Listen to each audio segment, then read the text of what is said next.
चलिए नारे हैदरी लग रहे हैं तो मौला का तो तस्करा ही है। अब 12 बरस के बाद आया हूं तो बच्चों को मैं नारे हैदरी की तारीख भी सुना दूं।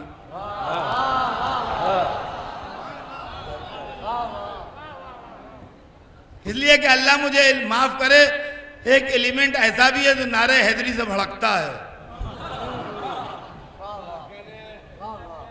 तो मैं खाली बड़े मुझसे बेहतर जानते हैं उनके लिए नहीं, लेकिन नौजवान बच्चे जिनको लोग सताते हैं, बड़ों से बोलते भी नहीं हैं, सताते भी बच्चों ही को हैं, तो उनको नारे हैदरी की हिस्ट्री सुना दूं कि नारे की हिस्ट्री क्या है।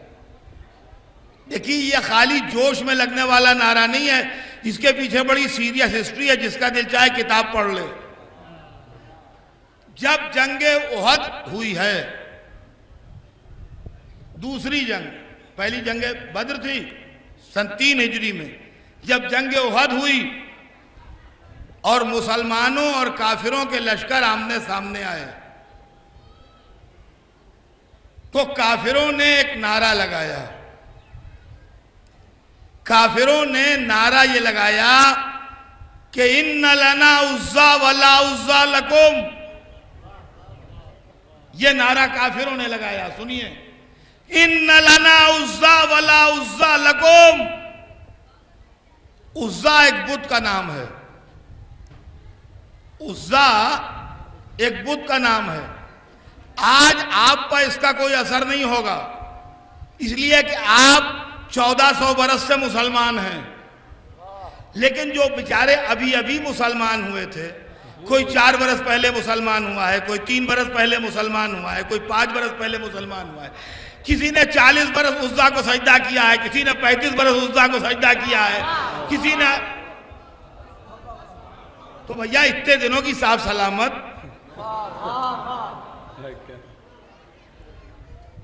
तो मजमा भड़का, काफिरों ने नारा लगाया इन्ना लना उज़्ज़ा वला उज़्ज़ा लकुम।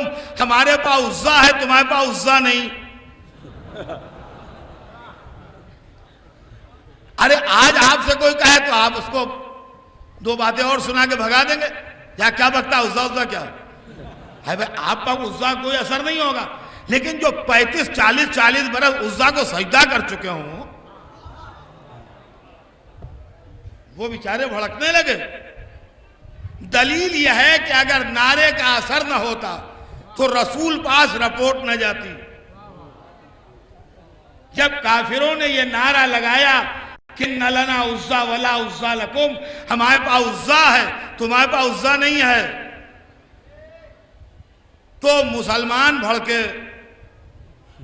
जब भड़के तो जो संजीदा मुसलमान थे उन्होंने रसूल को खबर दी कि या रसूलल्लाह काफिर नारा लगा रहे हैं और मुसलमानों के लश्कर में बेचैनी हो रही है।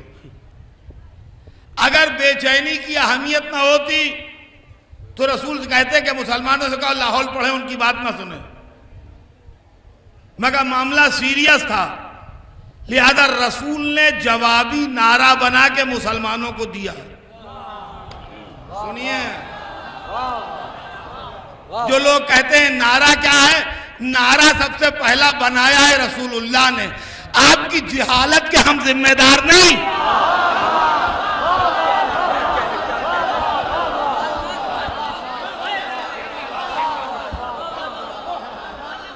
नारे हैदरी।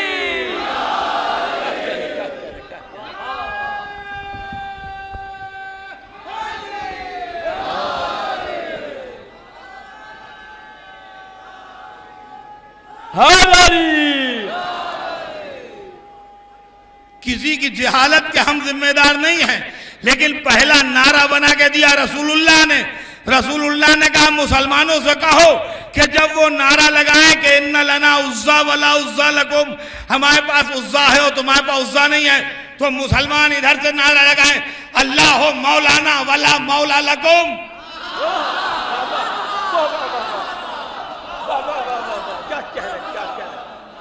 अल्लाह मौलाना वला मौला लकुम, अल्लाह हमारा मौला है, तुम्हारे पास मौला नहीं। नारे हैदरी, नारे हैदरी। वल्ला मौला लकुम, अल्लाह हमारा मौला है और तुम्हारा मौला नहीं। चुनांचे मुसलमानों को नारा तालीम दिया गया। जब उधर से नारा लगा इन्ना लना उज़्ज़ा वला उज़्ज़ा लकुम, तो इधर से मुसलमानों ने नारा लगाया अल्लाह मौलाना वला मौला लकुम, हमारे अल्लाह मौला है और तुम्हारे पास मौला नहीं। ये उहद के मैदान से लेके 9 बरस तक ये नारा लगा। जब 9वें बरस गदीर में हमें नया मौला मिल गया।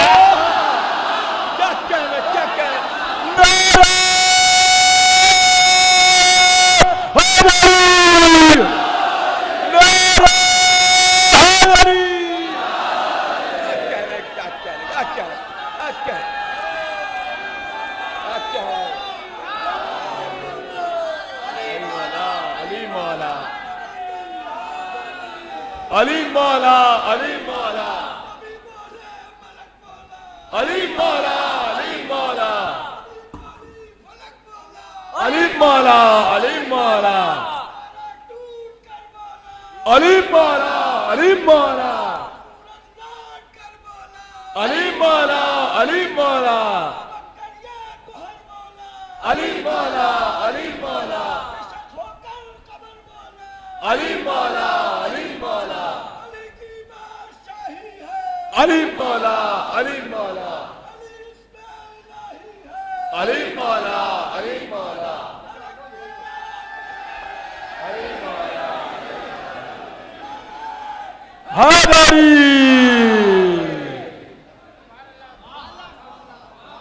जब 18वीं ज़िलहिज सन 10 हिजरी को हमें गदीर में नया मौला मिल गया, उस दिन से हमारा नारा हो गया या अली।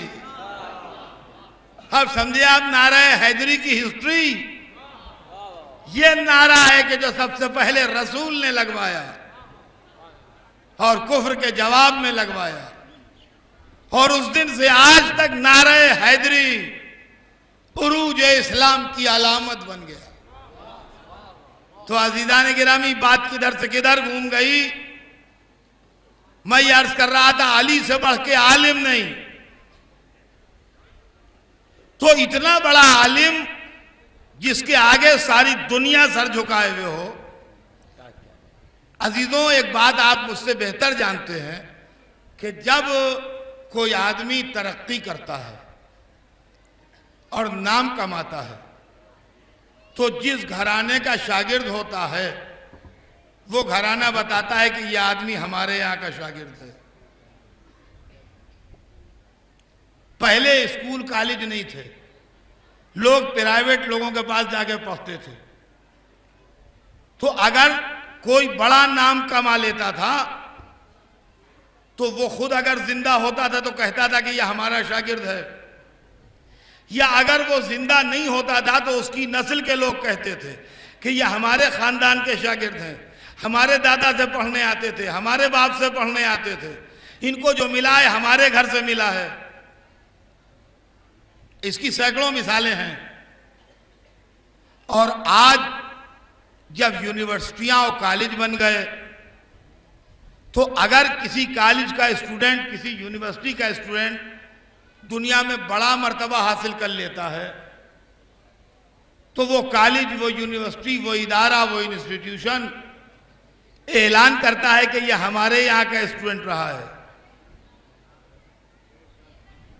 अभी अभी एक हफ्ते की बात है कि हिंदुस्तान के जो नए वजीर आजम बने हैं श्री मनमोहन सिंह, कॉलेज में जहां ये पढ़े हुए थे उन्होंने मेरिट लिस्ट की तस्वीर छापी है। और पाकिस्तान में जहां ये शुरू में पढ़ते थे, मैंने अखबार में खुद तस्वीर देखी कि वो यूं रजिस्टर किए हुए दिखा रहा है इनका नाम, कि ये रजिस्टर में इनका नाम है पार्टीशन से पहले का। और वो हिंदुस्तानी अखबार में तस्वीर छपी थी, वो मैंने देखी।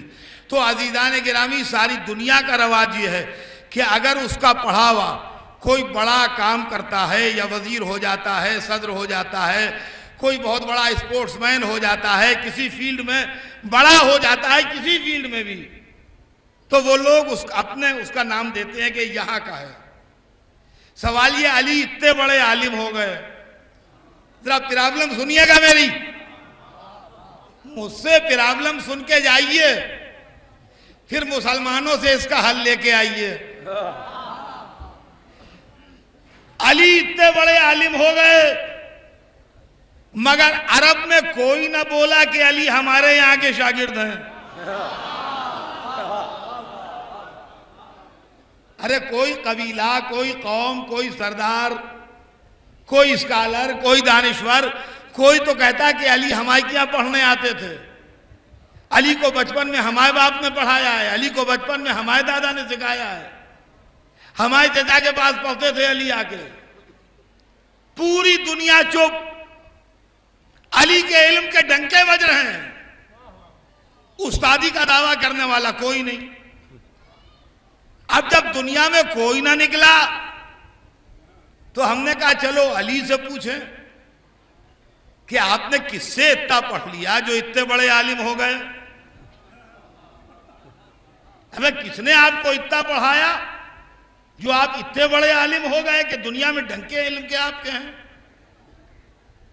तो जब अली से पूछा तो अली ने 2 दफा बताया, 1 दफा नहीं 2 दफा, कि मुझे तो रसूलुल्लाह ने पढ़ाया। एक दफा कहा कि अल्लमनी रसूलुल्लाह अल्फ बाब, रसूलुल्लाह ने मुझे 1000 दरवाजे इल्म के सिखाए, और हर दरवाजे से मैंने 1000 खुद खोले। और दूसरी दफा फरमाया कि ज़क्कनी रसूलुल्लाह ज़क्कन ज़क्का, रसूल ने मुझे इल्म यूं भराया जैसे तायर अपने बच्चे को दाना भराता है। तो अली सबसे बड़े आलिम, किसी ने दावा नहीं किया कि अली को हमने पढ़ाया। जब हमने अली से पूछा तो अली ने कहा मैंने रसूलुल्लाह से पढ़ा। देखिए सिलसिला तोड़िएगा नहीं दिमाग में। जब अली से पूछा तो अली ने कहा मैंने रसूलुल्लाह से पढ़ा। उम्मत कहती है रसूल खुद बेपढ़े लिखे थे। क्या कहना, क्या कहना, क्या कहना, अब बताइए मैं क्या, ये तो घूम के फिर वहीं पर आ गए। ये तो सर्किल है कि जहां से चले थे फिर वहीं पर आ गए। अली से बढ़ के आलिम नहीं, कोई अली की उस्तादी का दावेदार नहीं। अली कहते हैं मैंने रसूलुल्लाह से पढ़ा, उम्मत कहती है रसूल बेपढ़े थे। अब किसको माने बताइए? इस जाहिल उम्मत को माने कि उस आलिम अली को माने? तो अज़ीज़ान गिरामी, एक तरफ अली का इल्म, दूसरी तरफ अली की खिताबत। जरूरी नहीं कि जो बड़ा आलिम हो वो अच्छा खतीब भी हो, जरूरी नहीं कि जो बड़ा आलिम हो वो अच्छा खतीब भी हो। खिताबत एक दूसरा फन है। खिताबत आप जानते हैं क्या चीज है? जितने बैठे हैं यहां, जैसे सबकी सूरतें अलग हैं, वैसे सबके दिमाग में ख्यालात अलग हैं। तो जो आते हैं यहां मजलिस में तो ख्यालात घर पर रख के नहीं आते हैं। हर एक अपना अपना ख्याल लिए हुए आया।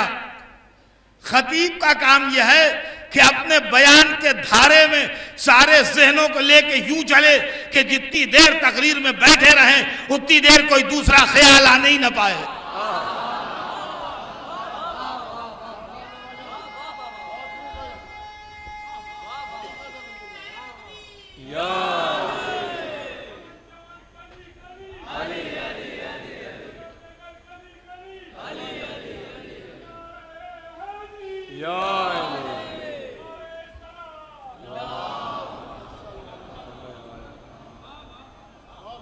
अली से बढ़ के खतीब नहीं। सुनिएगा, अली से बढ़ के खतीब नहीं।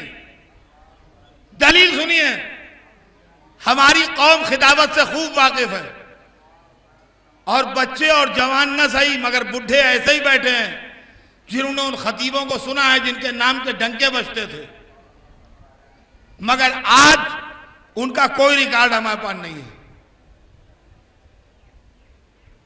आज उनका कोई रिकॉर्ड हमारे पास नहीं है। क्या बयान था मौलाना इब्न हसन साहब क़िबला नहरवी का। लेकिन आज हम बच्चों को क्या बताएं क्या पढ़ते थे। क्या बयान था जनाब सैयद मोहम्मद साहब क़िबला देहलवी का। आज हम लोगों को क्या बताएं क्या पढ़ते थे। क्या बयान था अल्लामा शमसुल हसन का। आज हम नौजवानों को कैसे बताएं क्या पढ़ते थे। ऑडियो वीडियो की इजाद से पहले हमारे जो खतीब मर गए, उनके पीछे मजमा दौड़ता था। हमने खुद अपनी आंखों से देखा है, सुनने की बात नहीं है। बहुत सी चीजें हमारी आंखों की देखी हैं। मजमा दौड़ता था पीछे पीछे, लेकिन आज उनका कोई रिकॉर्ड नहीं है, इसलिए कि ऑडियो वीडियो की इजाद से पहले वो मर गए। लिहाजा बस जो पुराने बुढ़े हैं वो कहते हैं अरे क्या पढ़ते थे, अरे क्या पढ़ते थे, अरे क्या पढ़ते थे। ये नहीं बता पाते क्या पढ़ते थे, इसलिए कि रिकॉर्ड ही नहीं है। क्या ये मोजिजा नहीं है कि आज से 1400 बरस पहले जो मिंबर मस्जिद कूफा पर बोल रहा था उसका पूरा निकाल रखा है। क्या कहने क्या कहने क्या कहने।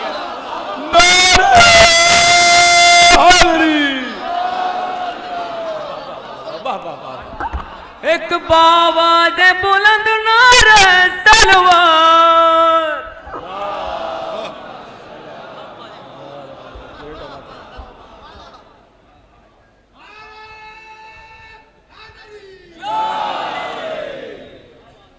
क्यों अज़ीज़ान गिरामी। अच्छा भी अली जितने बड़े खतीब थे उतने ही बेहतर जज भी थे। क्या कहने। सुनिए, खिताबत का मिजाज मैं अभी आपसे पहले कह चुका, रवानी चाहता है। जैसे तेज बहती हुई पहाड़ी नहर के जो आए साथ में बहा ले जाए, यह है मिजाज खिताबत। जबान से अल्फाज का धारा बह रहा हो बगैर रुके। लेकिन जज का काम क्या है? जज करता है फैसला। जज का काम है इंसाफ करना। इंसाफ ठहराव चाहता है, इंसाफ फिक्र चाहता है। एक लफ्ज के माने कई कई निकलते हैं, लफ्जों को मुनासिब मुंतखब करके रखना ये जज का काम है कि मुखालिफ फायदा ना उठा सके। एप्रोप्रिएट लफ्ज, मुनासिब लफ्ज, तो मुनासिब लफ्ज का रखना, गौर करके सारे मसलों को देख के फैसला करना ये जज का काम है। तो मिजाज अदालत है ठहराव, मिजाज खिताबत है रवानी। ठहराव के साथ तकरीर होगी तो फेल हो जाएगी, रवानी के साथ फैसले होंगे तो अदालत का दामन मजरू होगा। अरे मेरे मौला कैसे थे आप कि जब मिंबर पर बैठे तो अली से बढ़ के खतीब नहीं, और जब फैसला करने बैठे तो अली से बढ़ के जज नहीं।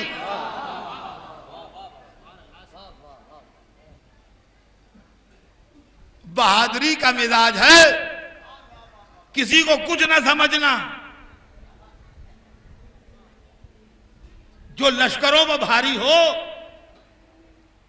जिसके आगे सैकड़ों आदमी दबते हों, जो बरसती तलवारों में खाली हाथ कूद पड़ता हो, ऐसे आदमी से कहिए कि आज चलेंगे मस्जिद में नमाज पढ़ने और उसके बाद भी दुआए कुमैल पढ़ेंगे, अभी जौशन कबीर भी पढ़ लीजिएगा और जौशन सगीर भी पढ़ लीजिएगा और नमाज शब भी पढ़िएगा, सारी रात का नुस्खा बता दीजिए उसे। वो कहेगा छोड़ो अपना काम करो जी। अगर आप मस्जिद में बंद भी कर दीजिएगा उसको तो गुस्सा आ गया, दरवाजा तोड़ के निकल भागेगा। हां, जब दुश्मन सामने हो तो 1000-2000 भी चढ़ाई कर दें तो कहे घबराना नहीं, हम हैं। हाँ भाई कौन आता है सामने देखें। वो शेर की तरह आके 2000 का रेला रोक लेगा। मगर आप कहिए रात भर नमाजें भी पढ़े, वो ये ना कर पाएगा। और जो बुजुर्ग का यहां मुसल्ला मस्जिद में मुस्तकिल हो, जिस दिन पूछा करेंगे नहीं मैं आज तो रोजे से हूं, और रात को देखा तो बेचारे सजदे में दुआ कर रहे हैं, 2 बजे रात को खड़े आसमान पर हाथ उठाए। अब ये दुबले पतले कमजोर, इनको मैदान जंग में न ले जाइए, वरना एक प्रॉब्लम ये भी होंगे।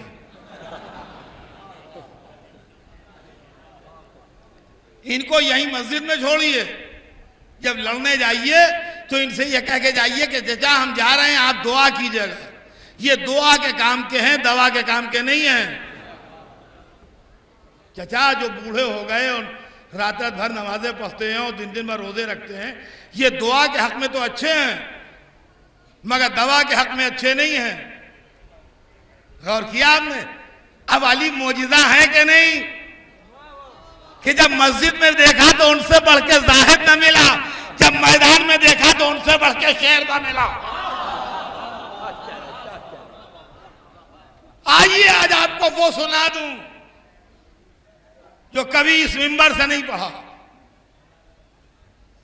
मैं हमेशा, आपको मेरी आदत मालूम है कि मैं हमेशा नौजवानों को, बच्चों को मुखातिब करता हूं, और बच्चों के लिए मजलिस भी पढ़ता हूं कि उनकी समझ में आए। यंग लड़के, कभी कभी शाजो नादिर 2-4 बरस में ऐसा होता है कि मैं बुढ़ों को आवाज दूं, तो इस वक्त कुछ ऐसा ही मौका है कि बच्चों से बात नहीं है, सुन लें बच्चे भी, मगर मुखातिब मैं बुढ़ों से हूं। इस मजलिस में जितने 60+ के बैठे हैं,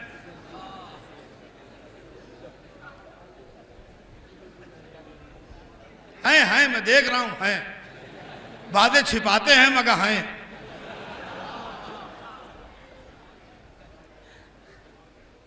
जितने 60+ के बैठे हैं, 60 से कुछ ऊपर की तरफ, मैं उनसे सिर्फ एक बात पूछना चाहता हूं। अब और तो खैर यहां तो बहुत से हैं माशाल्लाह। अरे भाई शायद ही बैठे हैं।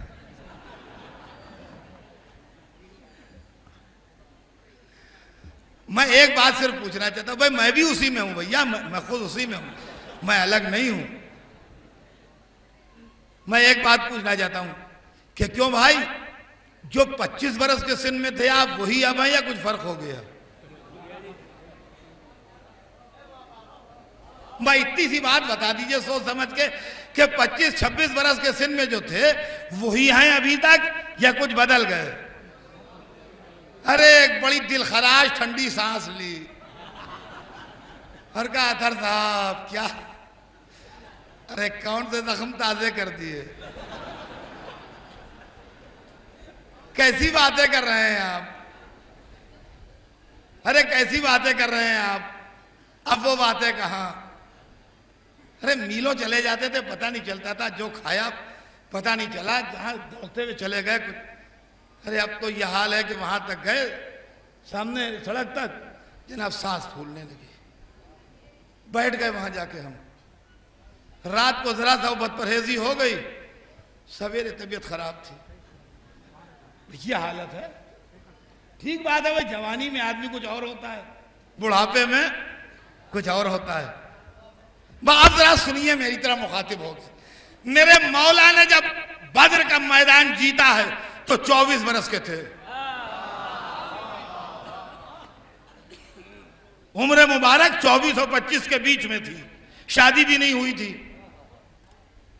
जब अली मैदान बद्र में लड़े हैं तो मौला की शादी उस वक्त नहीं हुई थी, शादी बाद में हुई, उसी साल हुई है मगर बाद में हुई। तो जब बद्र के मैदान में लड़े हैं तो 24-25 बरस के बीच में सिन था। जब उहद में लड़े तो 25-26 बरस के थे। जब खंदक में लड़े तो 27 बरस के थे। जब खैबर में लड़े तो 28-29 बरस के थे। उम्र का हिसाब लगा रहे हैं आप? 24, 25, 26, 27, 28, 29, ये बिल्कुल नौजवानी है, बिल्कुल भरपूर जवानी, जिसको कहते हैं उठती जवानी। और अली लड़ रहे हैं और लश्कर पीछे हट रहा है और अली के सामने कोई जम नहीं रहा है। रसूल के बाद इस्लाम सियासत का शिकार हो गया और जिहाद के नाम पर मुल्कगिरी होने लगी। तो अली की तलवार मुल्कगिरी के लिए कहां उठती? अली की तलवार तो अल्लाह की भेजी हुई थी ना।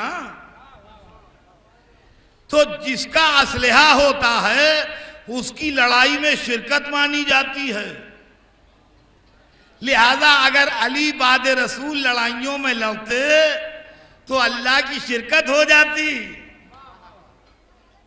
लिहाजा अली घर में रहे, लड़े नहीं। लेकिन जब 60 बरस के सिन में दुनिया ने जमल में ललकारा,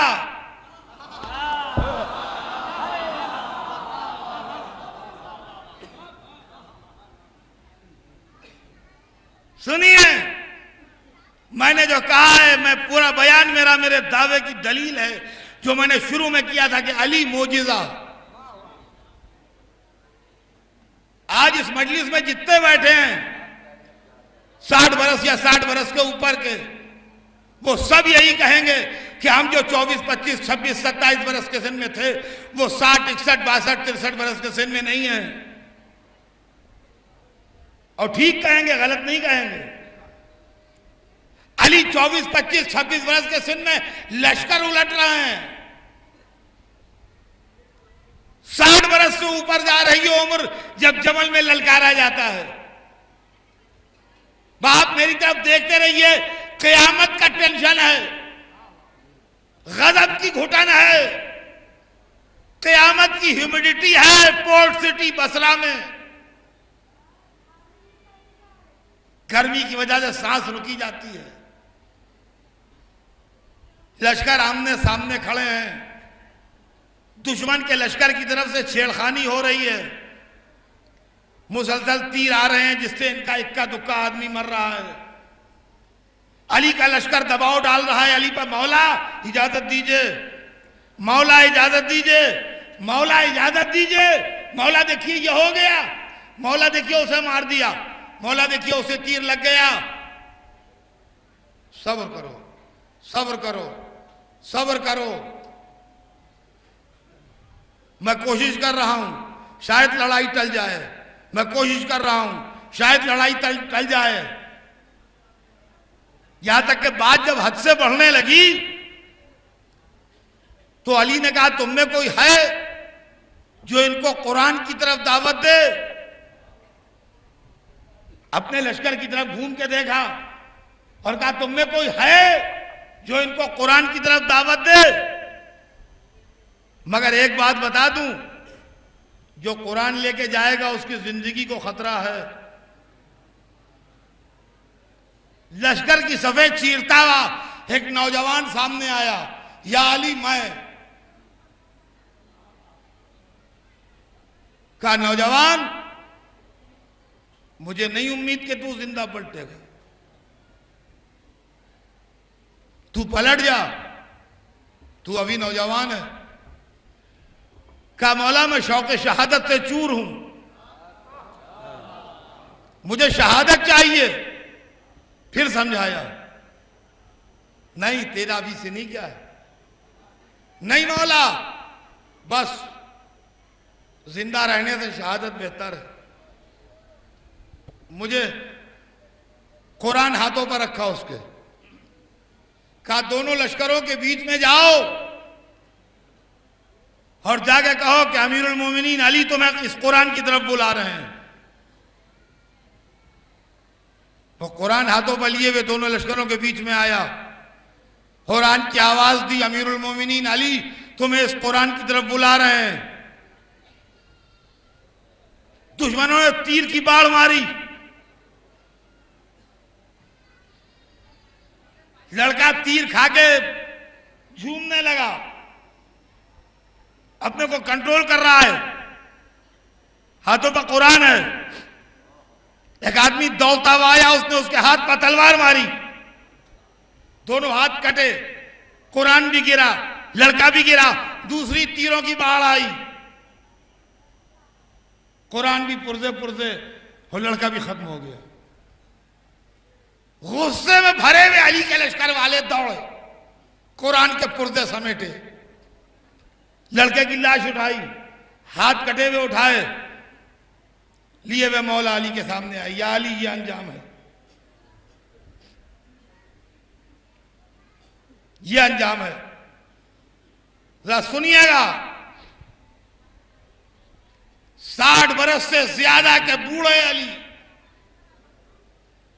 मंजर को देखते हैं, लोगों से कहते हैं अच्छा सब्र करो, ठहरो। तारीख बताती है उस दिन अली काले रंग के घोड़े पर सवार थे, काले रंग के घोड़े पर, स्याह घोड़े पर, जिसको मुश्की घोड़ा कहते थे उस जमाने में, सवार थे। एकाएक ही लश्कर में सन्नाटा था कि एक बिजली सी चमकी और लोगों ने कहा अली ने हमला कर दिया। इस लश्कर में बहुत से ऐसे नौजवान थे जिन्होंने अली की लड़ाई के वाक़े सुने थे, अली को लड़ते नहीं देखा था। उनकी आरज़ू थी कि अली को लड़ते देख लें। तारीख बताती है कि काले घोड़े का सवार बिजली की तरह तड़पते दुश्मन के लश्कर के अंदर उतर गया और अली के लश्कर वाले घोड़ों के पुट्ठों पर ऊंचे होकर देखने लगे कि अली की एक झलक देख ले। अली मौला, अली मौला। और अली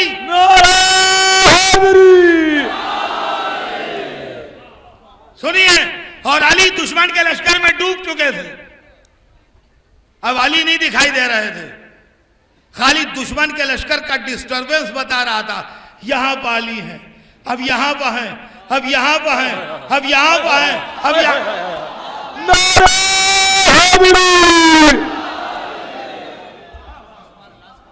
एक दफा खून टपकती भी तलवार लिए हुए दुश्मन के लश्कर से अली यूं नमूदार हुए जैसे सूरज बादलों से निकले।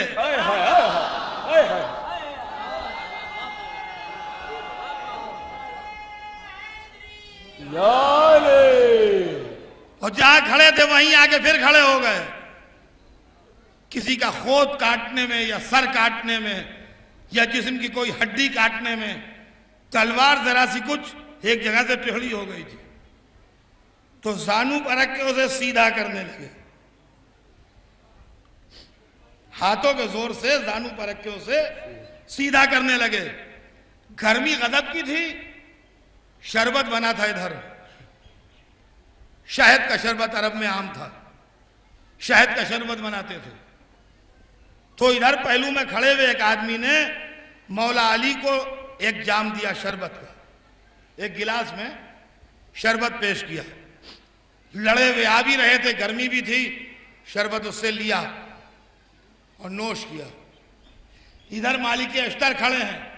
मालिक अश्तर समझते हैं आप अरब का मायानाज शहसवार। इधर मालिक अश्तर भी खड़े हैं और लोग खड़े हैं, मालिक अश्तर भी हैं। नोश किया और जब गिलास पी लिया शरबत का तो हाथ बढ़ा के उसको गिलास देने लगे। मंजर नजर में गुजर रहा है ना, हाथ बढ़ा के उसको गिलास देने लगे। और जब उसने गिलास लिया तो उससे मुड़ के कहने लगे ये शरबत, ये शहद ताइफ का मालूम होता है, जिसका शरबत बना है ये शहद ताइफ का मालूम होता है। उसने तो कुछ नहीं कहा मगर मालिक जो खड़े थे तड़प गए। कह लगे याली आपको इस वक्त भी इतना होश है कि शहद ताइफ का है कि यमन का है? क्या कहने, क्या कहने,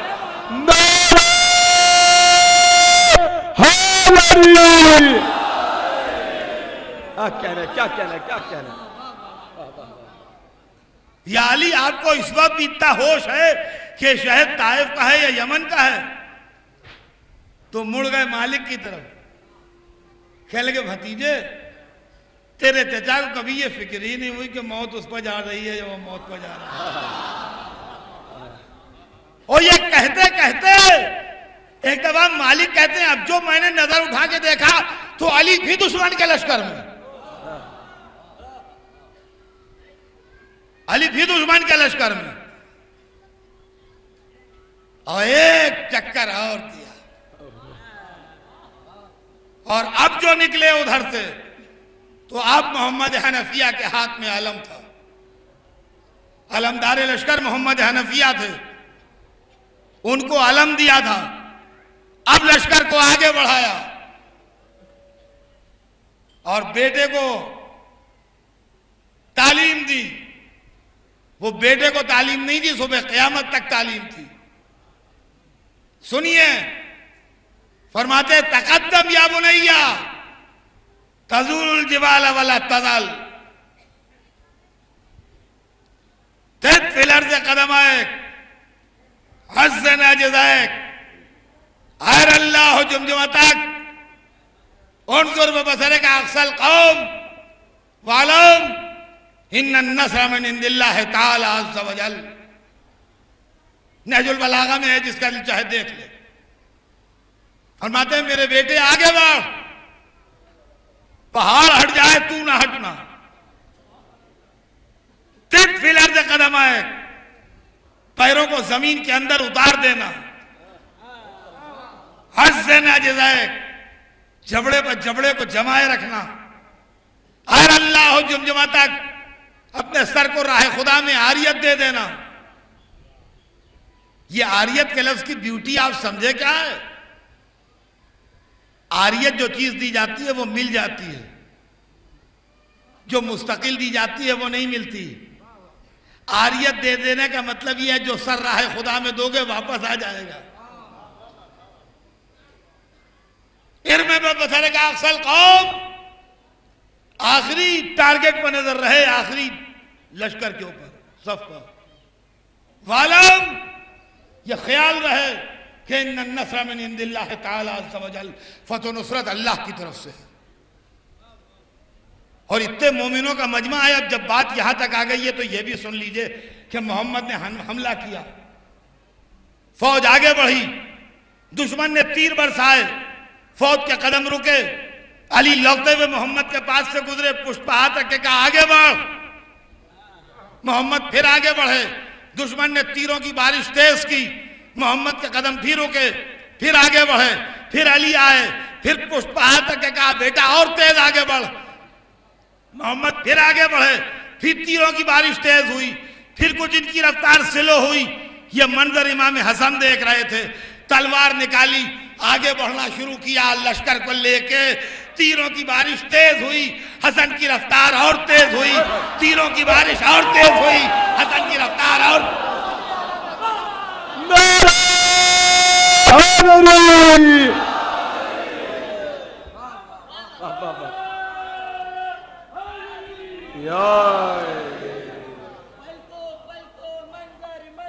हैदर हैदर हैदर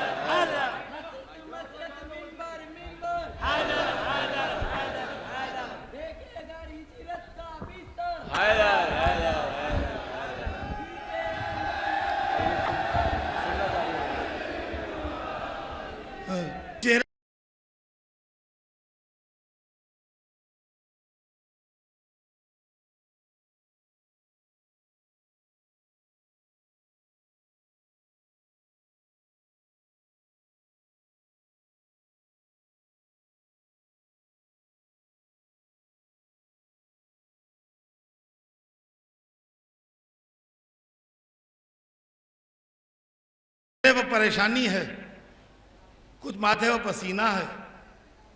लोग मौला अली को मुबारकबादें दे रहे हैं कि एक दफा अली की नजर उठी, मोहम्मद के चेहरे पर जाके रुक गई। आवाज दी मेरे बेटे मोहम्मद। सहमे हुए मोहम्मद ने नजरें उठाई, बाप को देखा, कहा बेटा मेरे करीब आ, मेरे बेटे मेरे करीब आ। डरे सहमे हुए मोहम्मद अली के पास आए, कहा बेटा क्या तू ये सोच रहा है कि जो तुझसे नहीं हो सका वो हसन ने कर दिखाया? क्या तू शर्मिंदा हो रहा है? क्या तू ये सोच रहा है कि जो तुझसे नहीं हो सका वो हसन ने कर दिखाया? नहीं मेरे लाल, शर्मिंदा ना हो, मेरे बेटे मोहम्मद शर्मिंदा ना हो। शर्मिंदगी वहां पर होती है जहां दो बराबर की ताकतें हों। शर्मिंदगी वहां पर होती है जहां दो बराबर की ताकतें हों। मेरे बेटे मोहम्मद, तेरा हसन का कोई मुकाबला नहीं है, तू मेरा बेटा है, वो रसूलुल्लाह का बेटा है।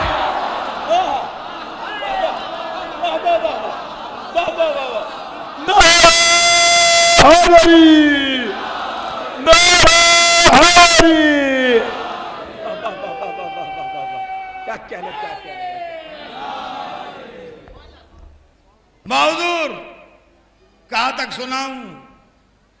दूसरी मजलिस से भी बहुत सी होना है, बस चंद मिनट और ये सिलसिला तमाम कर दूं और बात अपनी मुख्तसर करूं। जिंदगी रही तो फिर कभी, मगर हाँ इतना जरूर कह दूं कि हमारी कौम में एक तबका अपने जहन का इलाज करे, जो कहते हैं कि ये आन के खैबर खंदक पढ़ देते हैं, ये वाह हुआ के लिए पढ़ देते हैं, काम की बात नहीं पढ़ते। सबसे काम की बात और सबसे इंपॉर्टेंट बात जिक्र हैदर कर्रार है। क्या कहने, क्या कहने वाला है।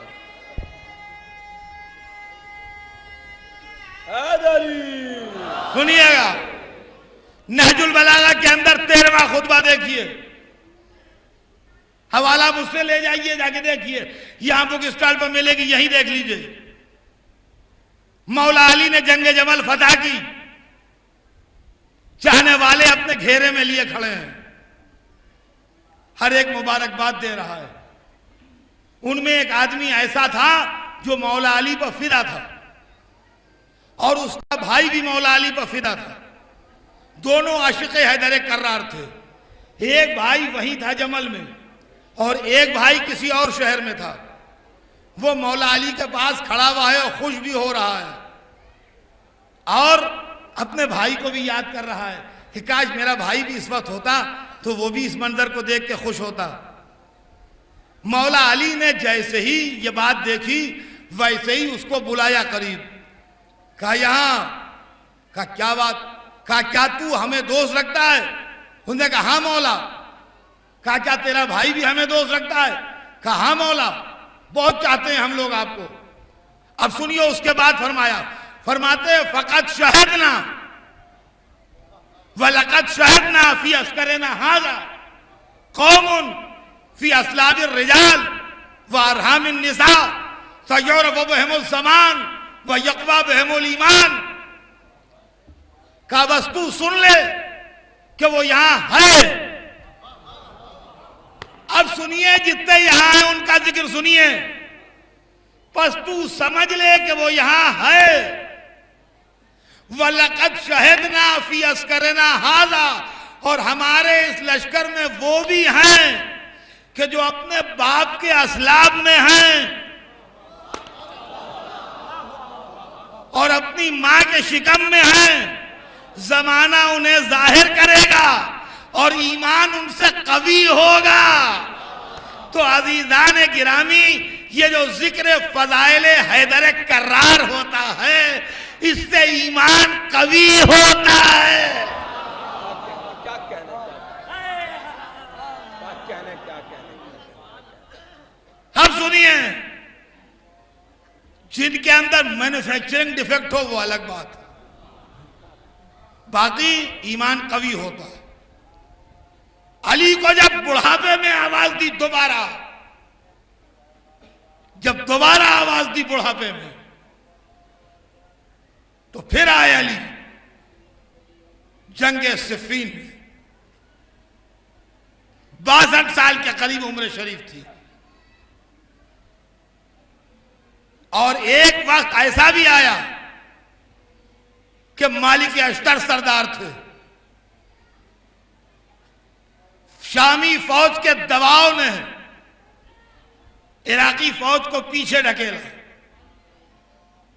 तब पढ़ लीजिएगा तारीख में, ये सब पीछे ढकेला।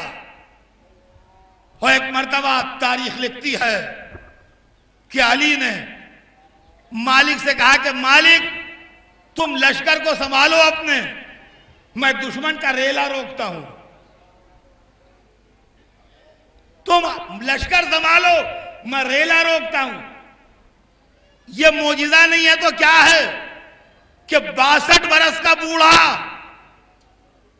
सिर्फ अपने खानदान के लोगों को लिए हुए 10-12 इमाम हसन, इमाम हुसैन, मोहम्मद हनफिया, मुस्लिम इब्ने अकील, और इब्ने जाफर, अब्दुल्ला इब्ने जाफर, ये सिर्फ खानदान के बेटे भतीजे, खानदान के लोग 10-12 आदमी मौला अली के साथ, और 1 लाख का शामी लश्कर का रेला।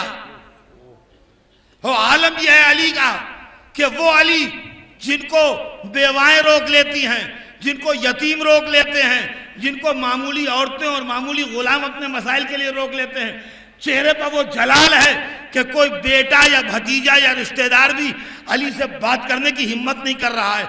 दम निकल रहा है अली का चेहरा देख के। वो आलम यह है कि 1 लाख के लश्कर के रेले को रोके हुए हैं, सिर्फ अपने बेटों और भतीजों को लिए हुए, और तीर सन सन गुजर रहे हैं। कोई तीर भी जिंदगी का खात्मा कर सकता है, लेकिन ना अली को परवाह है, ना अली के खानदान के नौजवानों को परवाह है। लेकिन अली के साथ जो अली के बेटों और भतीजों की जवान टुकड़ी लड़ रही है, उसको यह फिक्र है कि कहीं अली ना जख्मी हो जाए। किसी में दम नहीं था कि अली से बात कर ले। हिम्मत पैदा हुई तो सिर्फ एक शख्स की, जिसका नाम था इमाम हसन, जो अपने बाप के पास आए और आन के कहा कि बाबा, क्या यह मुनासिब नहीं होगा कि आप कल्बे लश्कर में तशरीफ ले जाएं? जुमले हैं यही तारीख में कि इमाम हसन कहते हैं कि बाबा, क्या यह मुनासिब नहीं होगा कि आप कल्बे लश्कर में तशरीफ ले जाएं? बेटे को मुस्कुरा के देखा, कहा बेटा, ये तेरे बाप पर हमला करने में जितना तेज है, तेरा बाप जवाब देने में इनसे ज्यादा तेज है। और इमाम हसन कहते हैं, ये कहते कहते जो मैंने मुड़ के देखा तो मेरे बाबा दूर मैमने के ऊपर खड़े हुए हमले का जवाब दे रहे थे। ये अली हैं बुढ़ापे में, और वो बुढ़ापा जिसमें जिंदगी भर रोजे हैं और जौ की रोटियां हैं। और इसी लड़ाई में एक मंजर वो भी आया है सिफ़ीन में कि जब तारीख कहती है कि इब्ने अब्बास ने खड़े खड़े 4 जवान मार दिए एक के, तो उसका बाप खुद निकल आया। जब खुद निकल आया उसका बाप, तो अली लड़ाई देख रहे थे, कहने लगे इब्ने अब्बास पलट आओ। इब्ने अब्बास को खेमे में बुला लिया, उनका खोत सर पर रखा, सिरा पहनी, खुद आ गए, कहा इब्ने अब्बास तुम बैठो, तुम्हारा उसका जोड़ नहीं, तुम्हारा उसका जोड़ नहीं है, तुम बैठो। अच्छा, अली छिपा के नहीं लौटे थे, जब उसके सामने आए तो कहा मैं अली हूं। हाँ, अली कभी छिपा के नहीं लौटे थे, कहा मैं अली हूं। उसने कहा जो भी हो मैं तो लड़ूंगा। कहा आओ। पहला वार कभी खुद नहीं करते थे, उसने कहा वार करो। वो नामी गिरामी पहलवान था, उनने किया जबरदस्त अपना जजावा तलवार का वार, वार खाली दिया उसका। कहा अच्छा मैं वार करता हूं, रोक। हमेशा होशियार करके वार करते थे। और दूसरा वार किया, मजमा जो देख रहा था उसने देखा कि इनका वार भी खाली गया, जैसे उसका वार खाली गया वैसे इनका वार भी खाली गया। दोनों तरफ का मजमा ये समझा कि ये वार भी खाली गया। लेकिन 2-3 सेकंड 4 सेकंड के बाद जब उसके घोड़े ने हरकत की तो उसका सर इस तरह गिर गया ऊपर से, जैसे अलग से रखा हुआ था। क्या कहने बाबा। अरे अब तो लश्कर में भगदड़ मच गई, कहने लगे भागो अली हैं, भागो अली हैं। ये देखिए अली के जमाने में एक अजीबो गरीब बात थी, अली से लड़ना तो दूर की बात है, अली के सामने से भागना ऐब नहीं था।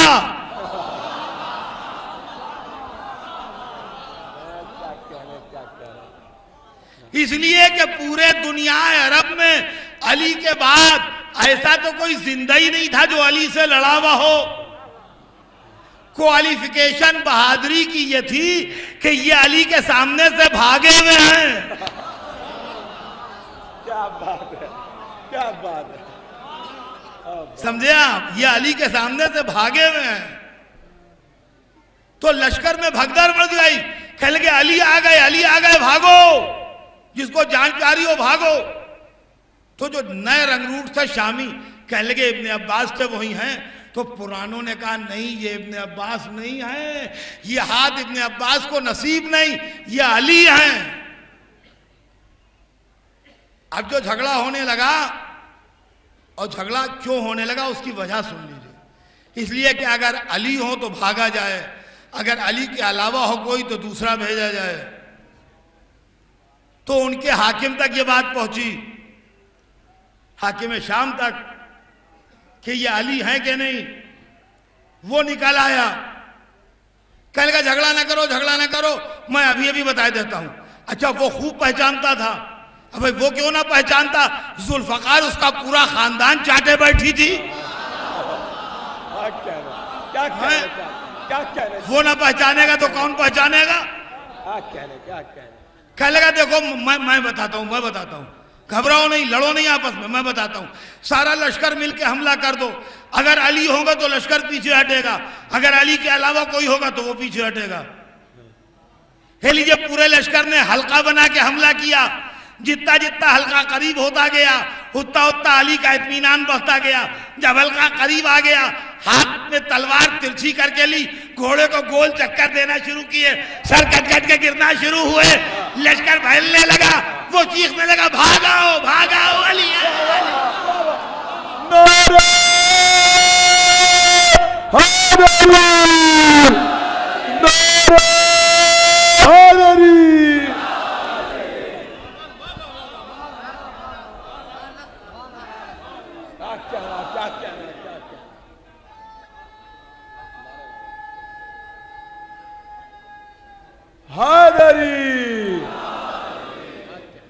बहरहाल अज़ीज़ान गिरामी, इन बुनियादों के ऊपर मैं ये बात हक बजानिब कह सकता हूं कि अली नाम है एक मोजिज़ा इंसानियत का, जिसके अंदर बैक वक्त इतनी सिफतें जमा हो गई जितनी सिफतें दुनिया में किसी में नहीं।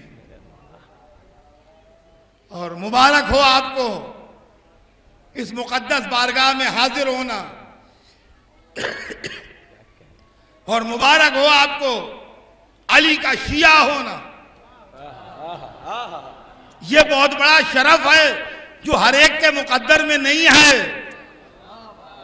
यह बहुत बड़ा शरफ है कि आदमी शिया अली हो। यह हर एक के मुकद्दर में नहीं है, यह हर एक के हिस्से में नहीं है। आपको अल्लाह ने शिया करार दिया है, आपको चाहिए अल्लाह का शुक्र अदा कीजिए और माँ बाप को दुआएं दीजिए। और मेरे दोस्तों, शीयत हमेशा से साजिशों का शिकार रही और आज भी साजिशों का शिकार है।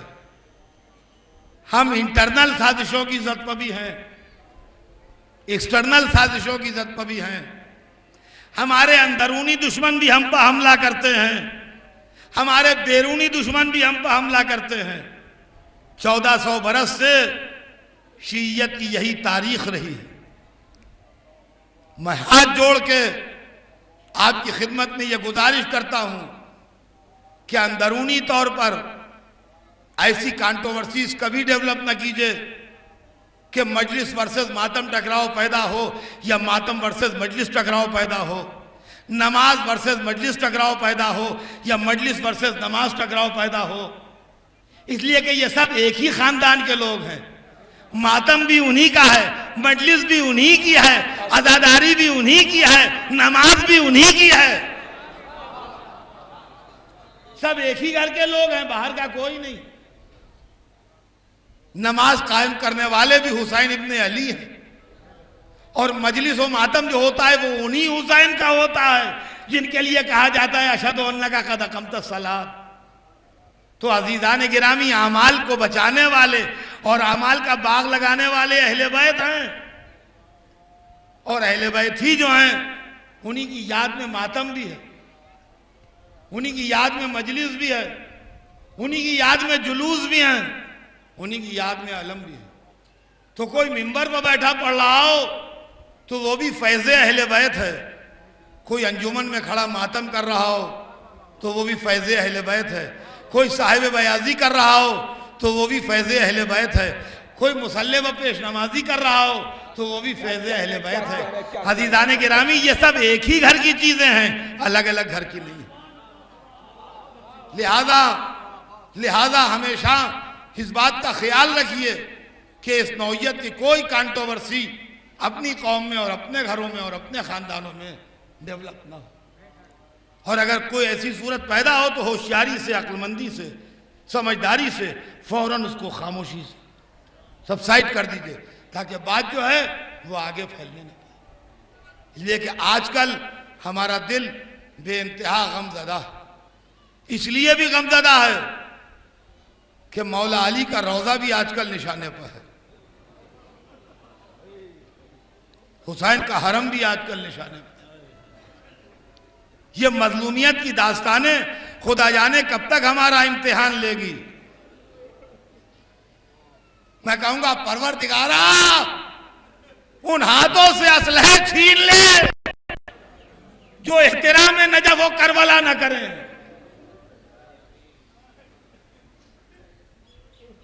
और मेरे माबूद उन लोगों को सिराते मुस्तकीम की हिदायत कर जो मकामात मुकद्दसा को अपने सियासी मकासद के लिए सिपर के तौर पर इस्तेमाल कर। ये दोनों बातें मेरी दुआएं हैं। अजीजों, यूं ही क्या कम मुसीबतें हैं, यूं ही क्या कम गम हैं, यूं ही क्या कम परेशानियां हैं हमारे वास्ते कि दुनिया में कोई चीज इस तरह टारगेट नहीं बनी हुई है जिस तरह हमारी आजादारी और मातमदारी निशाना। मुहर्रम आया कि आजादारी निशाना बन गई, मजलिसें शुरू हुई कहीं कि आजादारी के लिए सवालात उठाना शुरू कर दिए। बस मैं अपनी मजलिस को तमाम कर रहा हूं, मेरी तकरीर तमाम होने वाली है, मगर मैं जाते जाते चूंकि 12 बरस के बाद आया हूं, लिहाजा अपने नौजवानों को, बच्चों को अपनी आमद का तोहफा देता जाऊं यहां, और उसके बाद तकरीर तमाम हो जाएगी। कि देखिए, मुहर्रम के सिलसिले में हो, आजादारी के सिलसिले में हो, हुसैन के सिलसिले में हो, या अली के सिलसिले में हो, या अब्बास के सिलसिले में हो, मातम हो, मजलिस हो, अलम हो, ताबूत हो, ताजिया और जरी और न्याज और नजर और हिस्सा और शरबत, जो भी चीजें हैं सब। एतराज करते हैं लोग, ये जनाब आपके यहां क्या होता है, ये कुरान में कहां लिखा है, ये कुरान में कहां लिखा है, ये जुलजिना कहां लिखा है, ये आलम कहां लिखा है, ये इमारत कहां लिखी है, ये शरबत कहां लिखा है, ये खिचड़ा कहां लिखा है, ये हलवा कहां लिखा है, ये मलीदा कहां लिखा है। होता है कि नहीं होता? हाँ, कुरान में दिखाइए साहब, आप हम तो नहीं मानेंगे। देखिए, होशियार वो है, अब सुनिएगा, ये मैं बच्चों से कह रहा हूं, बड़े तो मुझसे बेहतर जानते हो, उनको क्या बताऊंगा। होशियार वो है, ये जिंदगी का उसूल है, खाली मजहब में नहीं, हर मामले में। ये मेरी बात याद रखिएगा, कभी बारे सबूत अपने ऊपर न लीजिए, कभी बर्डन ऑफ प्रूफ अपने ऊपर न लीजिए। हमेशा जो आपसे बहस करने आए, साबित करने की जिम्मेदारी उस पर डालिए, वरना आपको हफ्तों महीनों लग जाएंगे, बहस तमाम नहीं होगी।